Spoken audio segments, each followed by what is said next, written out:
Hi and welcome to another Heat Treat Marketing Minute, a video product of Heat Treat Today, where we help you think through how you're marketing to the North American captive and commercial heat treat industries. I'm your host and publisher of Heat Treat Today, Doug Glenn. Chances are good that you'll be participating in a virtual trade show or conference in the near future. Since the state-by-state government response to COVID has been anywhere from moderately harsh to extreme, more and more show producers are going virtual to avoid the significant liability inherent in face-to-face events. So, since you're more than likely going to participate in a virtual event, today's question is how to get the most out of your virtual exhibiting experience. Here are 3 tips to consider.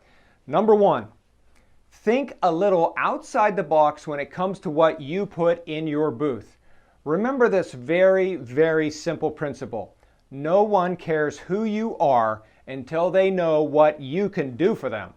So instead of putting your company name at the very top or front and center of your booth, consider telling people what you can do for them or what you make. Once you catch them with that information, chances are much greater that they'll actually stop and visit your booth. Take a look at this example. It's an actual Furnaces North America virtual booth. Most companies will put their company name at the top or front and center.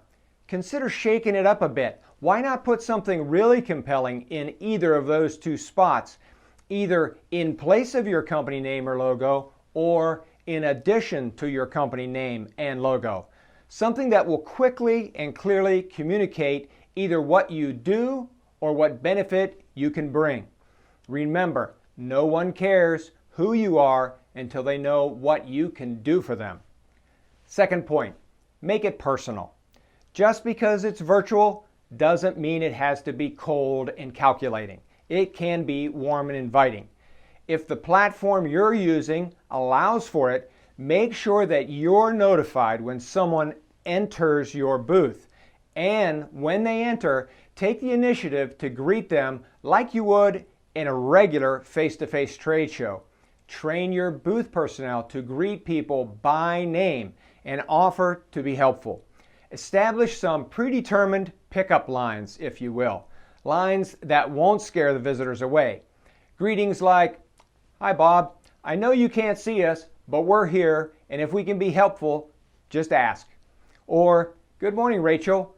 Glad you stopped in. My name's Rich. Please let me know if I can be helpful or show you around our virtual booth." The point is, be politely proactive. Also, don't forget to have enough personnel in your booth to handle any high volume times during the show. Just because it's a virtual show doesn't mean it's going to be a slow show.